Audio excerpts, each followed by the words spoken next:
Papa, tu peux t'asseoir au fond?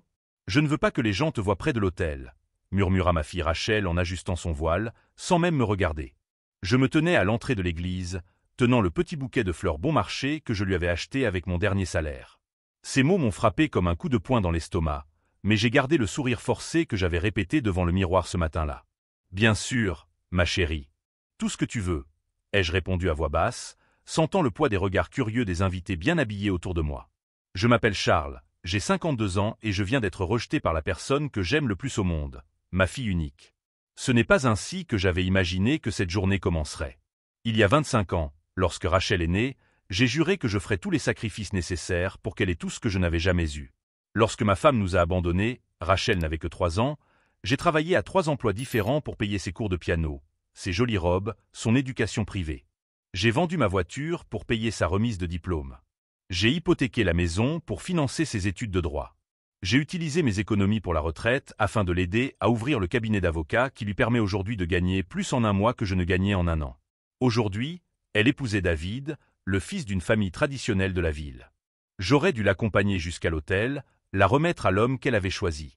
Mais les derniers mots que nous avons échangés avant la cérémonie m'ont fait comprendre quelle était ma place dans sa nouvelle vie. Je me suis assis au dernier rang, entre un couple de personnes âgées qui ne me connaissaient pas. Mon costume, le même que je portais il y a 10 ans lors de mes entretiens d'embauche, contrastait fortement avec les tenues élégantes qui m'entouraient. Mes mains calleuses, qui avaient construit les meubles de sa chambre lorsque nous étions pauvres, tremblaient légèrement tandis que je feuilletais le programme de la cérémonie. Le père Michael a commencé la cérémonie, sa voix solennelle résonnant dans les murs anciens de l'église. J'ai observé ma fille, magnifique dans sa robe à 3000 $. Un prix que je connaissais parce qu'elle avait mentionné lors d'une discussion sur les dépenses inutiles liées à ma présence au mariage. « Qui donne cette femme en mariage ?» a demandé le prêtre, suivant le protocole traditionnel. Le silence qui suivit fut assourdissant. Rachel jeta un rapide coup d'œil derrière elle, ses yeux me passant au-dessus comme si j'étais invisible, avant de murmurer quelque chose à David. « Rachel a décidé de marcher seule jusqu'ici, » répondit David, sa voix teintée d'une excuse embarrassée. « C'est une femme indépendante et forte. » Je sentis mon cœur se briser un peu plus. Pendant des années, j'avais rêvé de ce moment. J'avais imaginé à quel point je serais fier de marcher à ses côtés, comment je lui chuchoterais des mots d'encouragement à l'oreille, comment je l'enlacerais avant de la remettre à l'homme qui avait promis de l'aimer. Au lieu de cela, je regardais de loin, comme un simple étranger. Le père Michael fit une pause étrange, ses yeux parcourant l'assemblée jusqu'à ce qu'il rencontre les miens. Il y avait quelque chose dans son regard que je ne parvenais pas à déchiffrer, un mélange de compassion et de détermination qui m'a fait me redresser sur ma chaise. Pendant son sermon sur la famille et le sacrifice, il a continué à me regarder. Ce n'étaient pas des regards discrets, mais des regards directs et intentionnels qui ont commencé à attirer l'attention des autres invités. Le véritable amour, dit-il d'une voix qui gagnait en intensité, vient souvent des personnes qui sacrifient tout sans rien demander en retour. Des personnes qui construisent des ponts pour que d'autres puissent traverser, même si elles savent qu'elles ne recevront peut-être jamais la reconnaissance qu'elles méritent. Rachel semblait mal à l'aise, se dandinant d'un pied sur l'autre. David fronça les sourcils, clairement perplexe quant à la direction que prenait le sermon. Avant de poursuivre avec les vœux, dit le prêtre en fermant le livre qu'il tenait entre ses mains, j'aimerais poser une question directe à l'assemblée. L'atmosphère dans l'église devint tendue. Ce n'était pas le scénario habituel d'un mariage auquel tout le monde s'attendait. Le prêtre regarda directement Rachel, puis moi, puis toute l'église remplie de monde. Si vous appréciez cette histoire sur la famille, le sacrifice et les secondes chances, n'oubliez pas de vous abonner à la chaîne pour plus de contenu qui touche le cœur. Rachel Thompson, dit-il en utilisant son nom de jeune fille avec une autorité qui fit taire toute l'église, croyez-vous vraiment pouvoir fonder une nouvelle famille tout en manquant de respect à l'homme qui a tout sacrifié pour faire de vous la femme que vous êtes aujourd'hui? La question du prêtre résonna dans l'église comme un coup de tonnerre.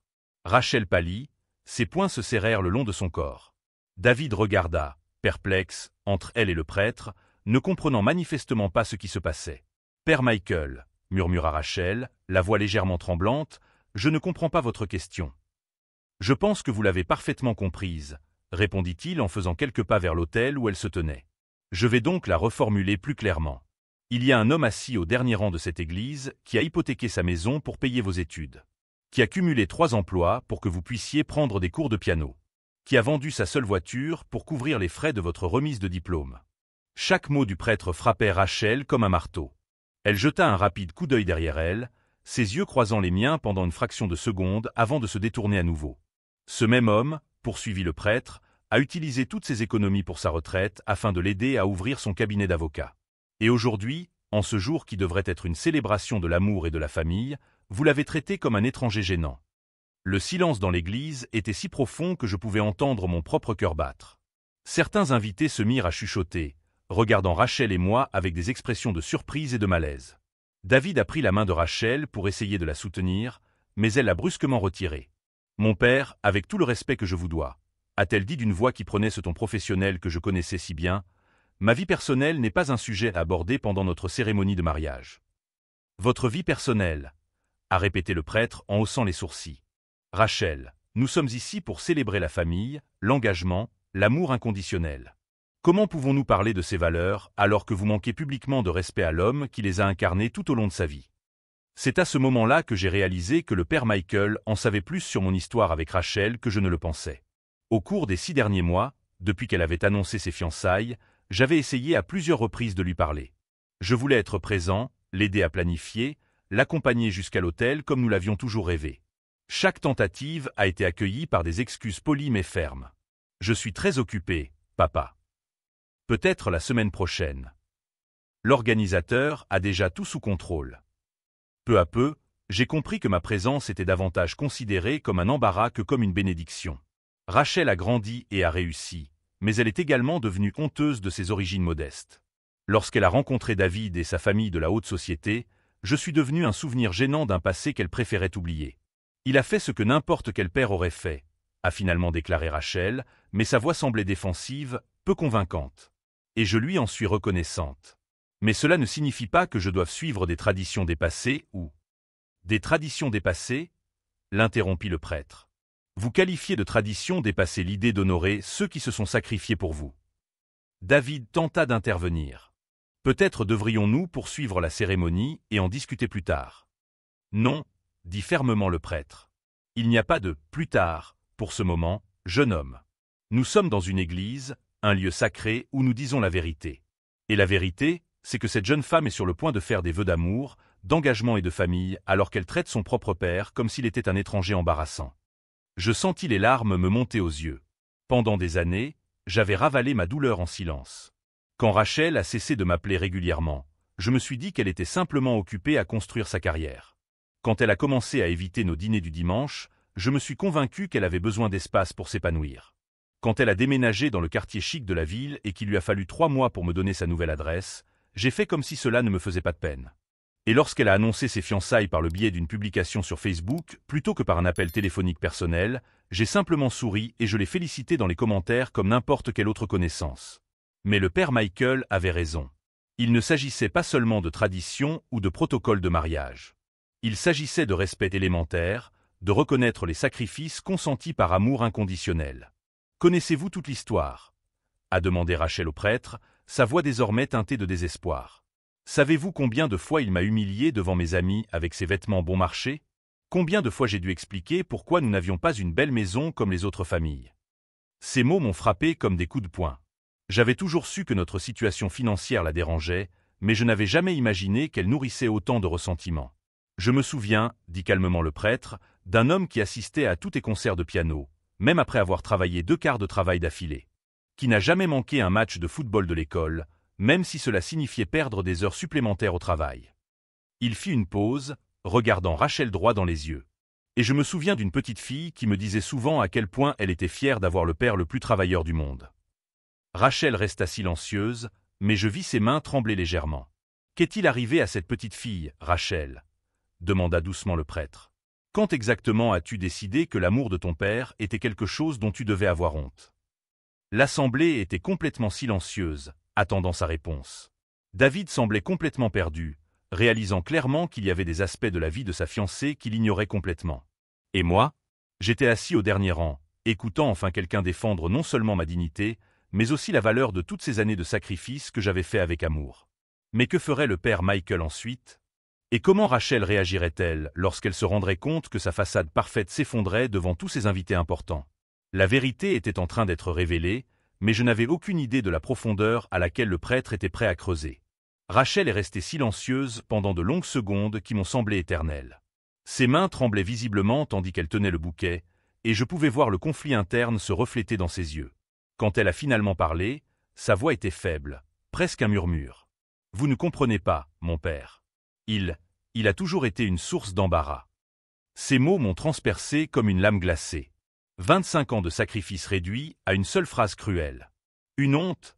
répéta le prêtre, sa voix empreinte d'une incrédulité sincère. « Rachel, expliquez-moi précisément en quoi un homme qui a cumulé 3 emplois pour financer vos études est devenu une honte pour vous. » Elle regarda autour d'elle dans l'église, cherchant manifestement du soutien parmi les invités élégamment vêtus. Certains détournèrent le regard, mal à l'aise face à l'intensité du moment. « Il venait à mes remises de diplôme avec ses vêtements de travail sales, » dit-elle, sa voix prenant un ton défensif. Il conduisait cette vieille voiture bruyante qui laissait des traces d'huile dans le parking de l'école. Quand mes camarades me posaient des questions sur ma famille, je ne savais pas quoi répondre. Chaque mot était un coup de poignard. Je me souvenais de ces remises de diplôme dont elle parlait. Je courais de mon double quart de travail dans le bâtiment directement à l'auditorium de l'école, sans avoir le temps de me changer. Je conduisais fièrement ma Ford 97, car même si elle était vieille, je la maintenais en état de marche de mes propres mains afin d'économiser de l'argent qui pourrait être utilisé pour son éducation. Et cela justifie de le traiter comme un étranger à son propre mariage. Demanda le prêtre en s'avançant d'un pas. David tenta d'intervenir à nouveau, visiblement mal à l'aise. Peut-être pourrions-nous régler cela après la cérémonie. Non, l'interrompit fermement le prêtre. David, vous êtes sur le point d'épouser cette femme. Ne pensez-vous pas qu'il est important de comprendre comment elle traite les personnes qui se sont sacrifiées pour elle? C'est à ce moment-là que David sembla vraiment regarder Rachel pour la première fois, comme s'il la voyait à travers un prisme différent. « Rachel, dit-il lentement, tu ne m'as jamais parlé des sacrifices que ton père a fait pour toi. »« Parce que ce n'était pas pertinent, » répondit-elle rapidement, mais sa voix semblait trop défensive. C'était dans le passé. Maintenant, je réussis, j'ai ma propre vie, mes propres ressources.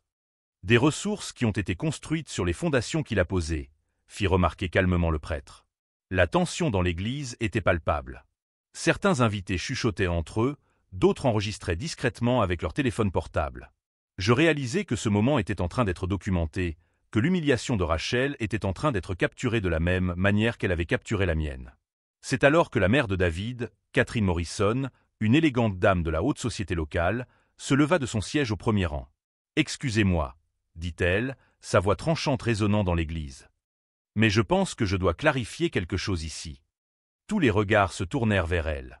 Rachel sembla pleine d'espoir pendant un instant, pensant probablement que sa belle-mère la soutiendrait. « J'ai connu Charles Thompson, il y a de nombreuses années, » a poursuivi Catherine, en regardant Rachel droit dans les yeux.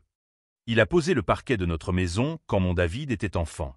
Je me souviens qu'il arrivait tous les jours à 6 heures du matin, travaillait jusqu'à la fin de l'après-midi et demandait toujours des nouvelles de sa petite fille. J'ai senti mon cœur se serrer. J'avais oublié que j'avais travaillé chez les Morrison il y a des années.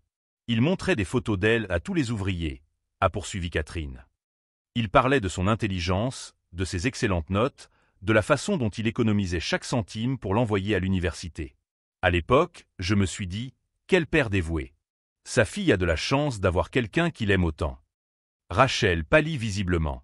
Et maintenant, poursuivit Catherine d'une voix plus froide, je découvre que cette même fille, qui a bénéficié de tant d'amour et de sacrifices, traite son propre père comme s'il était une honte. Cela m'en dit long sur le caractère de la personne que mon fils s'apprête à épouser. Le silence qui suivit fut absolu. David regardait tour à tour sa mère et Rachel avec une expression de choc grandissant. « Maman » commença-t-il, mais Catherine leva la main pour le faire taire. « David, tu m'as élevé pour que j'accorde de l'importance à la loyauté, à la gratitude et à la famille.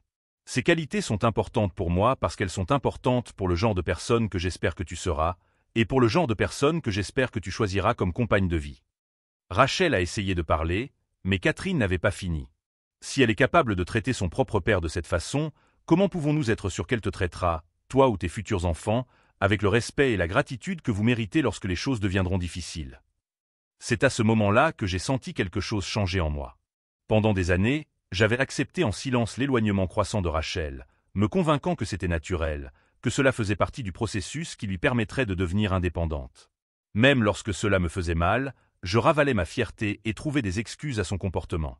Mais en entendant Catherine Morrison, une femme de l'élite sociale que Rachel admirait tant, défendre non seulement mes sacrifices, mais aussi remettre publiquement en question le caractère de Rachel, quelque chose s'est réveillé en moi. Je me suis lentement levé de la dernière rangée. Ce mouvement a attiré l'attention de toute l'église. Le père Michael m'a vu et m'a fait un léger signe de tête, comme pour m'encourager. « Puis-je parler » ai-je demandé, ma voix sortant plus ferme que je ne l'aurais souhaité. Le prêtre a acquiescé. « Je vous en prie, Charles. C'est votre chance. » J'ai marché dans l'allée centrale, mais pas résonnant dans le silence absolu.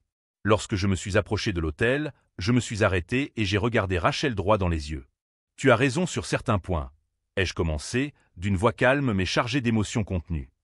Mes vêtements étaient sales à cause du travail lors de tes remises de diplôme. Parce que je partais directement du chantier pour ne pas manquer un seul moment important de ta vie. Elle a essayé de détourner le regard, mais j'ai maintenu le contact visuel. Ma voiture était vieille et bruyante. Parce que j'ai choisi de garder une voiture en état de marche pendant 15 ans plutôt que de faire des paiements mensuels, afin que chaque dollar supplémentaire puisse être consacré à votre éducation. Ma voix a commencé à monter en puissance. Tu dis que c'était embarrassant. Mais tu sais ce qui est vraiment embarrassant, Rachel? C'est de découvrir que ta fille, que tu as élevée pour qu'elle soit compatissante et reconnaissante, est devenue quelqu'un qui a honte de l'amour inconditionnel. Des larmes ont commencé à se former dans ses yeux, mais j'ai continué. Pendant 25 ans, chaque décision que j'ai prise a été prise en pensant à ton avenir. Chaque heure supplémentaire que j'ai travaillée, chaque luxe que je me suis refusé, chaque sacrifice silencieux que j'ai fait, tout cela était pour toi. Je me suis arrêté un instant, sentant le poids de décennies d'amour non partagé. Et tu as raison sur un point. Je suis vraiment devenu quelqu'un d'embarrassant. Pas à cause de mes vêtements ou de ma voiture, mais parce que j'ai élevé une fille qui confond valeurs personnelles et compte en banque, et réussite professionnelle et caractère. Le silence dans l'église était assourdissant. Rachel pleurait ouvertement à présent, mais je n'avais pas encore fini. « Père Michael, » dis-je en me tournant vers lui, « merci de m'avoir défendu quand je ne pouvais pas me défendre moi-même. Mais maintenant, je dois prendre une décision que j'aurais dû prendre il y a longtemps. » Je jetai un dernier regard à Rachel, puis à David, et enfin à toute la congrégation. Je ne laisserai plus personne, pas même ma propre fille, me traiter comme si mon amour était une source de honte. Sur ces mots, je me mis en route pour retourner dans l'allée, mais cette fois-ci, je ne me dirigeais pas vers le fond de l'église. Je me dirigeais directement vers la sortie principale. Mais avant que je n'atteigne la porte, j'entendis la voix de Rachel derrière moi, brisée et désespérée. « Papa, attends. » Je m'arrêtai, mais je ne me retournai pas.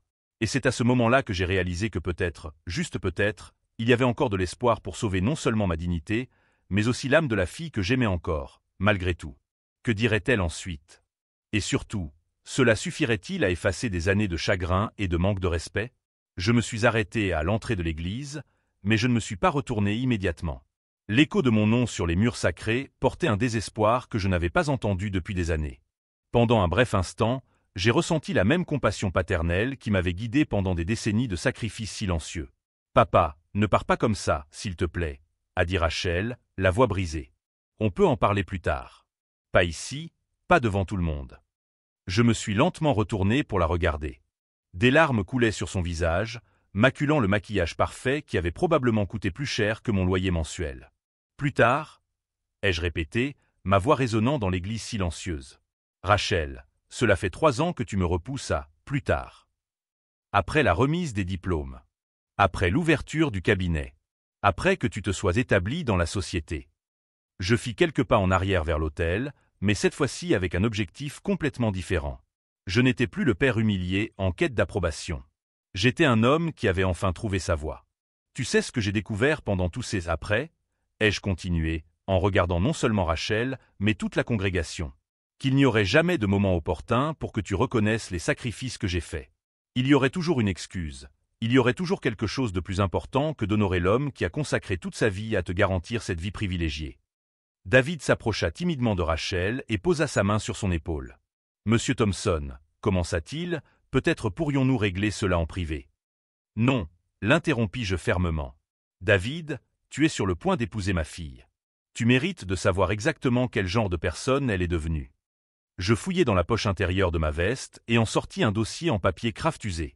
Pendant des années, j'avais conservé des documents et des souvenirs de l'éducation de Rachel, mais je n'aurais jamais imaginé que j'aurais besoin de les utiliser comme preuve de ma propre valeur en tant que père. « Rachel, » dis-je en ouvrant le dossier, « tu as mentionné à quel point tu avais honte de mes vêtements de travail sales lors de tes remises de diplôme. Laisse-moi raconter à tout le monde ici ce que ces vêtements sales représentaient. Je sortis un reçu jauni du dossier. Celui-ci date du jour de ta remise de diplôme au lycée. J'ai travaillé 18 heures d'affilée ce jour-là. Un double service dans le bâtiment, puis toute une nuit à réparer le toit de la veuve Henderson pour gagner les 100 $ supplémentaires dont j'avais besoin pour acheter tes fleurs de remise de diplôme. Un murmure parcourut l'église. Certains invités semblaient sincèrement émus. D'autres détournaient le regard, mal à l'aise face à l'intensité émotionnelle du moment. Je suis venu directement du travail parce que je ne voulais pas manquer une seconde de ton discours de remise des diplômes. Tu as parlé de persévérance, de ne jamais abandonner ses rêves. Tu te souviens de ce que tu as dit à propos de ton inspiration? Rachel resta silencieuse, mais je vis dans ses yeux qu'elle s'en souvenait. Tu as dit que tu avais été inspiré par l'homme le plus travailleur que tu connaissais. Ton père, qui n'abandonnait jamais, quelle que soit la difficulté de la situation. Je sortis un autre document de mon dossier, une photo usée. Cette photo a été prise ce soir-là. Vous me serrez dans vos bras, encore vêtu de mon uniforme de travail sale, souriant comme si vous étiez la personne la plus fière du monde. J'ai tendu la photo à David pour qu'il puisse la voir. Son expression a visiblement changé lorsqu'il a vu l'image d'une jeune Rachel rayonnante serrant dans ses bras un père visiblement fatigué mais extrêmement fier. « Qu'est-il arrivé à cette petite fille, Rachel » ai-je demandé doucement. « Quand as-tu décidé que l'homme qui t'avait tout donné était devenu une source de honte ?» Catherine Morrison se leva à nouveau. « Puis-je ajouter quelque chose ?» demanda-t-elle, sa voix coupant la tension.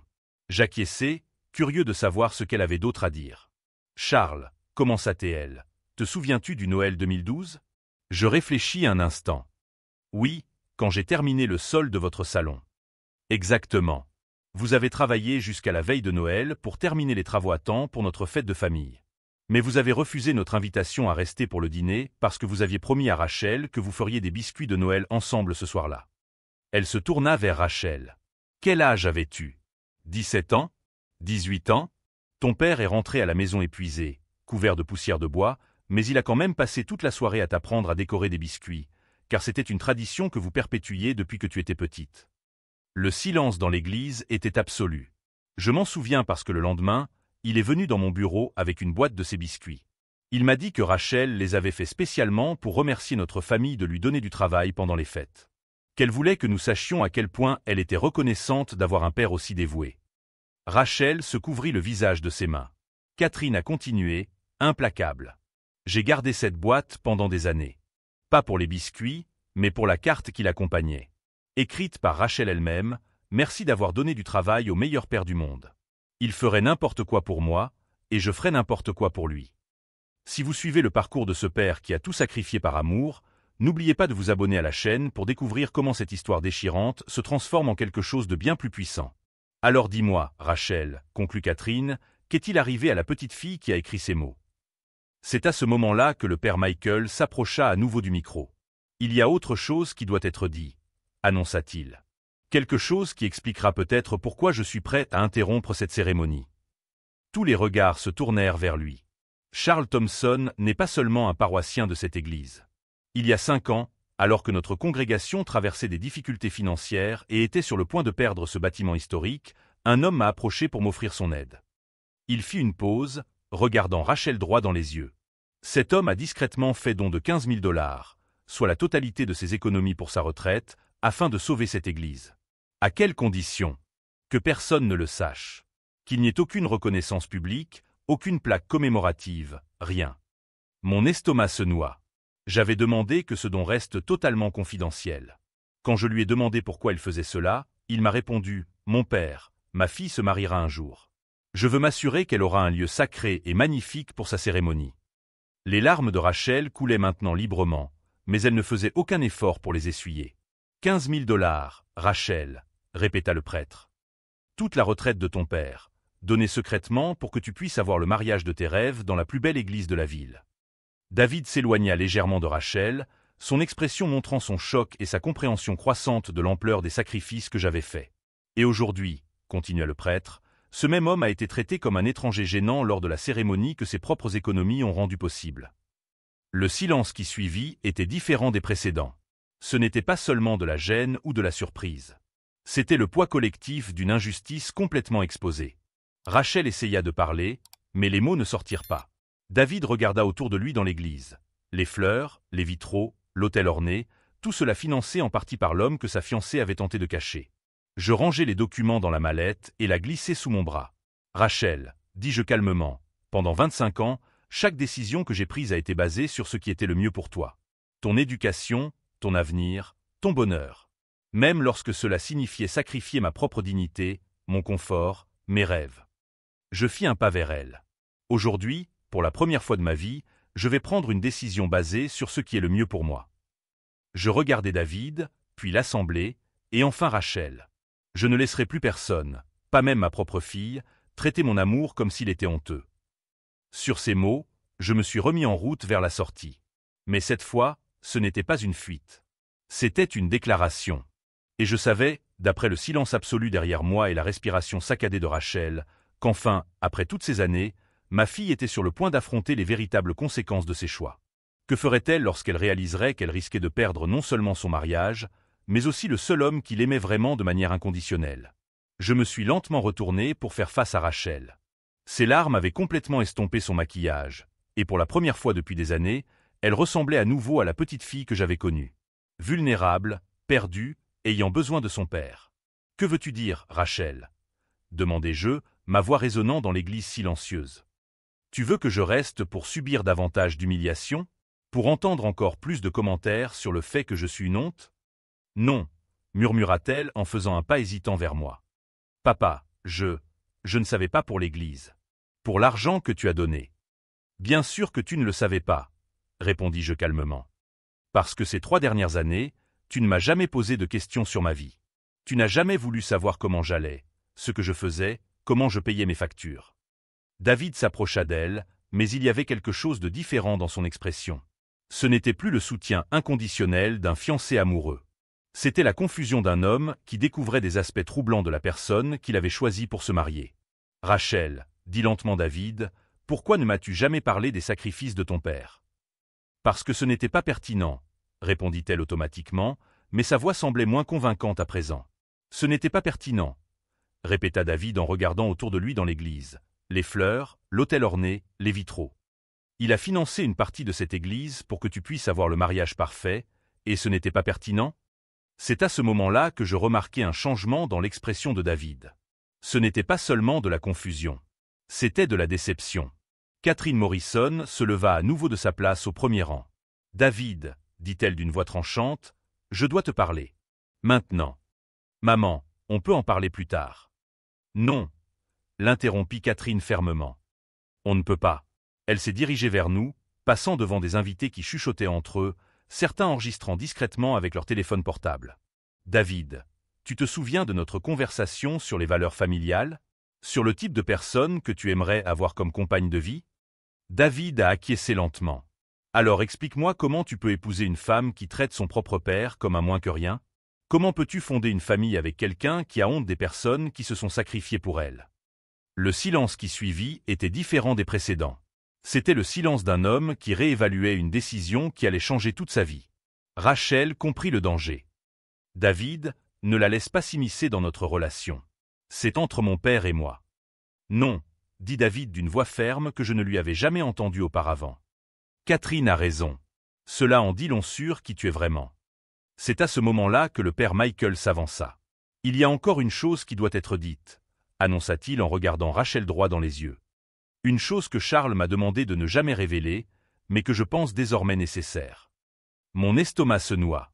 Je ne lui avais rien demandé d'autre de garder secret, n'est-ce pas? Il y a 2 ans, poursuivit le père Michael, alors que Rachel connaissait des difficultés financières avec son cabinet, Charles est venu me voir. Il était désespéré, envisageant de contracter un emprunt qui mettrait en péril sa maison. Rachel pâlit. Il voulait l'aider, mais il savait qu'elle refuserait toute aide directe.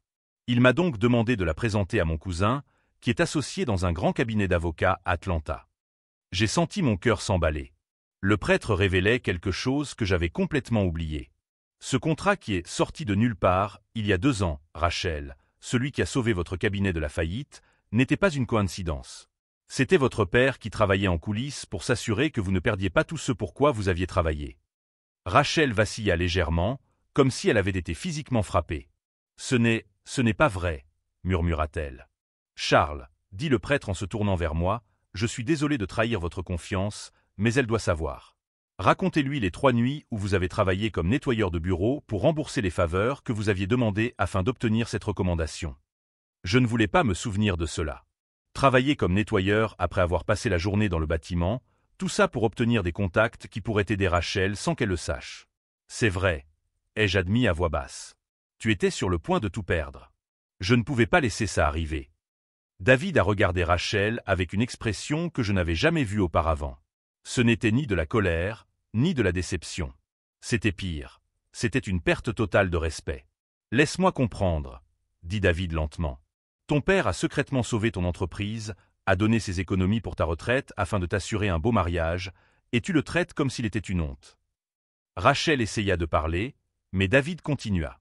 Et pendant toute notre relation, tu m'as laissé croire que tu avais tout construit toute seule, que tu étais complètement indépendante. David, tu ne comprends pas. Je comprends parfaitement, l'interrompit-il. Je comprends que la femme que je pensais épouser n'existe pas. La vraie personne est quelqu'un capable d'une telle cruauté envers son propre père. À ce moment-là, Catherine s'approcha de son fils. David, tu sais ce que tu dois faire. David regarda sa mère, puis moi, et enfin Rachel. Quand il prit la parole, sa voix était calme, mais chargée de finalité. Rachel, je ne peux pas t'épouser. Le silence qui suivit fut absolu. Certains invités retinrent leur souffle. D'autres chuchotèrent, incrédules. Rachel resta complètement immobile pendant un moment, comme si elle n'avait pas compris les mots. « Quoi » demanda-t-elle finalement, d'une voix presque inaudible. « Je ne peux pas construire une vie avec quelqu'un qui traite sa famille de cette façon » répéta David en sortant son alliance de sa poche et en la posant sur l'autel. « Je ne peux pas avoir d'enfant avec une femme qui peut être aussi cruelle envers l'homme qui l'a élevée. David, s'il te plaît, pouvons-nous en discuter en privé ?» Il n'y a rien à discuter, dit-il fermement. Tu as montré qui tu es vraiment. Et ce n'est pas quelqu'un avec qui je veux passer le reste de ma vie. Rachel regarda autour d'elle dans l'église, cherchant du soutien, mais ne trouva que des regards de désapprobation ou de pitié. Même certains de ses amis proches semblaient choqués par ce qu'ils avaient découvert à son sujet. C'est à ce moment-là que j'ai réalisé que je n'avais plus besoin d'une vengeance élaborée ou d'un plan complexe. La vérité avait été révélée, et elle faisait son propre travail. Rachel avait perdu non seulement son mariage, mais aussi le respect de tous ceux qui la connaissaient. Et tout cela parce que quelqu'un avait enfin défendu la dignité d'un père qui avait aimé inconditionnellement, même lorsque cet amour n'était pas réciproque. David se dirigea vers la sortie, mais s'arrêta lorsqu'il arriva près de moi. « Monsieur Thompson, dit-il en me tendant la main, merci de m'avoir montré qui elle est vraiment avant qu'il ne soit trop tard. » Je lui serrai fermement la main, voyant en lui un homme qui avait pris la décision la plus difficile et la plus juste de sa vie. Mais tandis que David quittait l'église suivi de sa mère, Rachel restait seule à l'autel, entourée des débris de ce qui aurait dû être le plus beau jour de sa vie. Et pour la première fois depuis des années, j'ai senti que finalement, enfin, ma dignité avait été restaurée. Mais que se passerait-il maintenant? Comment Rachel réagirait-elle en réalisant qu'elle avait tout perdu à cause de son orgueil? Et serait-il trop tard pour qu'elle apprenne la leçon la plus importante de sa vie? Rachel est restée immobile devant l'autel pendant de longues minutes après le départ de David, comme si elle n'arrivait pas à comprendre complètement ce qui venait de se passer. Les invités ont commencé à se disperser en silence, certains chuchotant entre eux, d'autres évitant tout contact visuel. Je suis resté où j'étais, observant ma fille s'effondrer sous le poids de ses propres choix. « Papa, » dit-elle finalement, la voix brisée, « s'il te plaît, ne me laisse pas seul ici. » Je me suis approché lentement d'elle, chaque pas résonnant dans l'église désormais presque vide. Lorsque je me suis trouvé assez près pour voir les larmes couler sur son visage, j'ai senti cette compassion paternelle familière essayer de m'envahir. Mais cette fois, quelque chose avait changé. Ce n'était plus la compassion aveugle qui m'avait poussé à accepter des années de mépris silencieux. C'était la compassion de celui qui comprend enfin qu'aimer quelqu'un signifie parfois le laisser affronter les conséquences de ses actes. « Rachel, dis-je doucement, tu n'es pas seule parce que je t'ai abandonnée. Tu es seule parce que tu as choisi de l'être. Je sais que j'ai commis des erreurs, » sanglota-t-elle. « Mais tu es mon père. Tu devrais me pardonner. » « Le pardon, » répondis-je, « ne signifie pas accepter d'être traité sans dignité. Et cela ne signifie pas faire semblant que tes actions n'ont pas de conséquences. » Je regardais autour de moi dans l'église. Les fleurs que mon don avait aidé à entretenir, l'autel où j'avais imaginé un jour remettre fièrement ma fille, les bancs où je devrais être assis au premier rang en tant que père honoré. Pendant 25 ans, chaque choix que j'ai fait a été pensé pour ton bien-être. J'ai travaillé à 3 emplois pour que tu puisses avoir un piano. J'ai vendu ma voiture pour que tu puisses obtenir ton diplôme. J'ai utilisé ma retraite pour sauver cette église où tu allais te marier. Je fis une pause, sentant le poids de décennies d'amour unilatéral. Et pendant toutes ces années, je n'ai jamais rien demandé en retour. Ni reconnaissance, ni gratitude publique, ni même un respect élémentaire. J'ai seulement demandé à être traité comme un membre de la famille. « Tu es de la famille », murmura-t-elle. « Non », répondis-je calmement. La famille ne traite pas la famille comme une source de honte. La famille ne cache pas ses sacrifices comme des secrets embarrassants. La famille honore la famille. Le père Michael s'approcha silencieusement et posa gentiment sa main sur mon épaule. « Charles, dit-il, je sais que c'est difficile, mais… » « Ce n'est pas difficile, mon père, l'interrompis-je. Pour la première fois depuis des années, je suis en paix. Je me tournai vers Rachel une dernière fois. Tu as perdu ton mariage aujourd'hui, mais tu peux gagner quelque chose de bien plus important, l'opportunité de devenir la personne que j'ai toujours cru que tu pouvais être. Comment ? Demanda-t-elle, désespérée. En apprenant que la valeur d'une personne ne se mesure pas à la taille de son compte en banque ou à l'élégance de ses vêtements, mais à la façon dont elle traite ceux qui se sont sacrifiés pour elle. Je sortis une petite clé de ma poche et la mis dans la main de Rachel. C'est la clé de la maison où tu as grandi. Elle est payée depuis 5 ans. J'ai utilisé le dernier versement de ma retraite pour cela. Considérez-la comme votre héritage. Elle regarda la clé, perplexe. Considérez-la. Aujourd'hui, vous avez montré que vous ne comprenez pas la valeur des choses qui ne s'achètent pas. Je vais donc vendre la maison et donner l'argent à des institutions qui s'occupent de personnes qui en ont vraiment besoin. Le choc était visible sur son visage. « Papa, tu ne peux pas. »« Je peux et je vais le faire, » dit-il fermement. Parce que j'ai enfin compris que tout donner à quelqu'un qui n'apprécie rien n'est une forme de cruauté, tant pour moi que pour elle. Catherine Morrison, qui était restée pour assister à notre conversation, s'approcha. « Charles, dit-elle, j'aimerais te faire une proposition. Mon mari est décédé il y a 2 ans, et notre maison est trop grande pour une seule personne. J'ai un appartement attenant que je n'utilise pas. Je serais honoré si tu envisageais d'y emménager. » Je regardai Catherine, surpris par cette gentillesse inattendue. « Je n'accepte pas la charité, Madame Morrison. »« Ce n'est pas de la charité, » dit-elle en souriant. « C'est de la reconnaissance. Au fil des années, en vous observant élever votre fille, j'ai beaucoup appris sur le véritable dévouement. Ce serait un privilège d'avoir quelqu'un de votre caractère près de moi. » Pour la première fois depuis des années, j'ai senti une porte s'ouvrir au lieu de se fermer. « Rachel, dis-je en regardant une dernière fois ma fille, quand tu apprendras à apprécier l'amour inconditionnel que tu as reçu, quand tu parviendras à ressentir une gratitude sincère plutôt que de la honte, quand tu comprendras que la dignité n'a pas de prix, ce jour-là, je serai là pour te serrer à nouveau dans mes bras. » Sur ces mots, je me mis en route vers la sortie de l'église. Cette fois, ce n'était pas une fuite. C'était le premier pas d'un homme qui avait enfin retrouvé sa dignité. 6 mois plus tard, j'ai reçu une lettre de Rachel. À l'intérieur, il y avait une photo d'elle servant de la nourriture dans un refuge pour sans-abri et une seule phrase. « Papa, j'ai enfin compris ce que signifie aimer sans rien attendre en retour. Merci de me l'avoir appris. » Je n'ai pas répondu immédiatement. Certaines leçons ont besoin de temps pour se consolider. Mais j'ai rangé la photo dans ma nouvelle bibliothèque, à côté de celle où elle m'embrasse après la remise des diplômes du lycée, quand nous étions encore une vraie famille. Si cette histoire vous a touché, si vous vous êtes déjà senti dévalorisé par ceux qui auraient dû vous aimer, sachez que votre dignité n'est pas à vendre. Abonnez-vous à la chaîne pour découvrir d'autres histoires qui montrent que l'amour-propre est parfois le plus beau cadeau que nous puissions offrir à nous-mêmes et à ceux que nous aimons. Aujourd'hui, à 53 ans, j'ai découvert que je n'ai plus besoin de l'approbation de quiconque pour connaître ma valeur. Et cette découverte a été le véritable happy end que je méritais.